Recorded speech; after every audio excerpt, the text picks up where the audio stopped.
안녕하세요. 건설 근로자의 오늘과 내일을 함께하는 삶의 버팀목, 건설 근로자 공제와 함께하는 오픈 고민 상담소 1일 상담사를 맡은 서태훈입니다. 반갑습니다. 자, 오늘은요, 제가 우리 건설 근로자분들과 건설 사업주분들의 고민을 1일 상담사가 되어서 해결을 해드릴 텐데요. 어떻게 고민을 받을 거냐고요? 바로 메신저로 실시간 고민을 받아서 해결책을 바로 알려드리는 건데요. 한번 고민 상담을 해보도록 하겠습니다. 네, 안녕하세요. 건설 근로자의 공제 오픈 고민 상담소가 맞나요? 네, 맞습니다. 어떤 고민이 있으세요? 퇴직공제에 가입된 건설 현장에 근무를 하셨는데 근로일수 일부가 덜 신고되셨군요. 이럴 땐 어떻게 해야 되는지 궁금해 하시는 것 같은데 일단 그러면 안 되죠. 간혹 사업주의 착오로 인해 이 퇴직공제 근로일수가 누락될 수 있기 때문에 정확한 확인이 꼭 필요한데요. 지금부터 제가 말씀드리는 내용을 꼭 기억하시고 실행하시면 해결이 될 것 같아요. 지금부터 말하는 이 부분은요, 여러분들도 같이 알아두시면 좋을 것 같습니다. 우선 근무하시는 현장이 전자카드 적용 현장이라면 꼭 출퇴근 시 전자카드를 태그하여 기록을 남겨주세요. 근로자 본인이 실시간으로 출력 내역을 확인할 수 있을 뿐만 아니라 누락 시 증빙 자료로 활용될 수 있기 때문입니다. 자, 그리고 다음으로요, 근무하신 현장에 있는 퇴직 공제 업무 담당자에게 근로일수 누락에 대해 소급 신고해달라는 요청을 하셔야 됩니다. 보통 이렇게 하면요, 사업주가 누락분을 인지하고 소급 신고를 통해 해결이 되지만 만에 하나 신고 내용이 정정되지 않을 경우에는요, 건설 근로자가 직접 근로일수를 신고할 수 있는 피공제자 퇴직공제 근로일수 직접 신고제를 이용하시면 됩니다. 이게 뭔지 모르시는구나. 제가 알려드릴게요. 피공제자 퇴직공제 근로일수 직접 신고제는 퇴직공제 가입 사업장에서 일용, 임시직으로 근로를 제공한 건설 근로자가 신고 주체가 되어 직접 근로일수를 신고할 수 있도록 만든 제도인데요. 2020년 5월 27일 이후로 발생한 근로일수 중 사업주가 누락하거나 착오 신고한 근로 내역을 직접 신고할 수가 있습니다. 만약 2020년 5월 27일 이전에 누락 근무일수라고 할지어도 걱정을 안 하셔도 돼요. 퇴직공제 근로내역 축소 신고를 진행해 주시면 되니까요. 직접 신고제 신고 방법이 궁금하신 것 같은데 이것도 제가 안내를 도와드릴게요. 공제회 지사나요 센터로 방문해 주시는 방법이 있고요. 팩스나 우편, 이메일로 온라인 접수도 가능하십니다. 챙겨가야 할 서류는 없나요?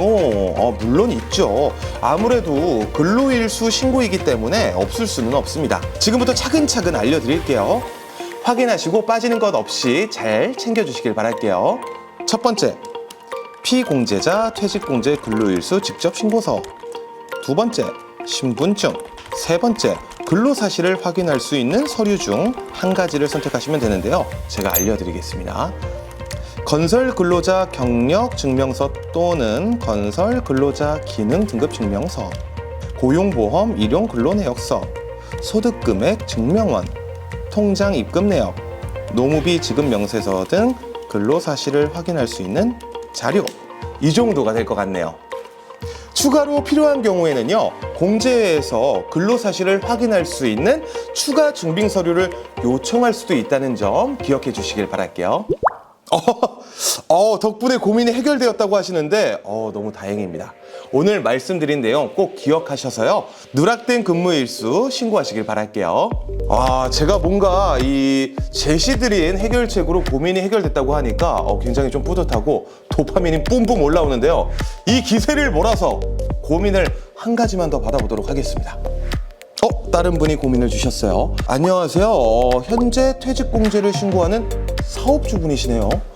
회사가 회생 절차에 들어가 퇴직공제금을 납부하기 어렵네요. 고민이 너무 많습니다. 말씀하신 내용은 도급인 공제부금 납부 특례 사유에 해당이 되는 것 같아요. 도급인 공제부금 납부 특례 제도는 퇴직공제부금 미납을 방지하고 건설 근로자의 권익 보호를 위해 2020년 5월 27일부터 시행된 제도인데요. 공제보금 납부 특례 사유가 발생한 현장은 도급인이 사업주를 대신해서 공제보금을 직접 납부하도록 하는 제도입니다. 도급인 공제보금 납부 특례 사유는 어떤 것들이 있나요? 제가 알려드리도록 할게요. 자, 여러 가지 사유가 있습니다. 첫 번째, 도급인이 공제보금을 납부하기로 사업주와 서면 합의한 경우. 두 번째, 사업주의 채무자 회생 및 파산에 관한 법률에 따른 파산 선고.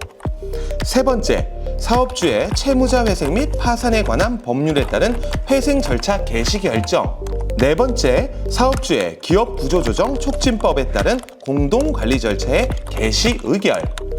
다섯 번째, 도급인이 정당한 사유 없이 퇴직공제에 가입하는 데에 드는 금액을 지급하지 아니한 경우. 여섯 번째, 그 밖에 사업주가 공제보금을 내는 것이 곤란하다고 고용노동부 장관이 인정하는 경우. 이 정도로 정리할 수 있겠네요. 그럼 제도에 따른 운영 절차와 역할은 어떻게 되나요? 우선 도급인과 사업주는 도급인 납부 의무 특례 사유가 발생하면 공제회로 통보를 해주셔야 돼요. 그럼 공제회에서 사실관계를 확인하고 도급인에게 납부 의무가 발생하였음을 통지하죠. 이후 근로내역 신고와 공제보금 납부를 진행하면 됩니다. 여기서 참고하셔야 할 게 있는데요. 사업주가 원수급사라면 도급인은 발주자, 사업주가 하수급사라면 도급인은 원수급사로 분류가 됩니다. 아니에요. 저를 찾아주셔서 제가 더 감사합니다. 제가 알려드린 정보들이 도움이 되셨다니 정말 다행이네요. 앞으로도 좋은 일들만 가득하길 바랄게요. God bless you. 오늘은 이렇게 메신저로 건설 근로자와 건설 사업주분들의 고민을 듣고 고민을 해결해주는 건설 근로자 공제회 오픈 고민 상담소를 운영해 봤는데요. 건설 근로자와 건설 사업주분들의 고민에서 안내드렸던 내용들 외에도 궁금하신 점이 있다면요. 공제회 홈페이지 또는 건설 근로자 하나로 서비스 홈페이지에서 보다 더 자세하고 정확한 내용을 확인할 수 있겠습니다. 건설 근로자와 건설 사업주 그리고 우리 국민 여러분들의 많은 관심 부탁드리겠습니다. 저도 오늘 고민을 해결해 드리면서 많은 건설 근로자분들의 권익 보호를 위해 공제회에서 퇴직공제 신고와 납부 절차를 굉장히 많이 신경 쓰고 있구나라는 걸 느낄 수가 있었습니다. 건설 근로자 공제회와 함께하는 서태훈의 오픈 고민 상담소 어떠셨나요? 대한민국의 많은 건설 근로자분들이 하루하루 행복하길 바라면서 저는 이만 물러가 보도록 하겠습니다. 그럼 오늘도 행복한 하루 보내세요.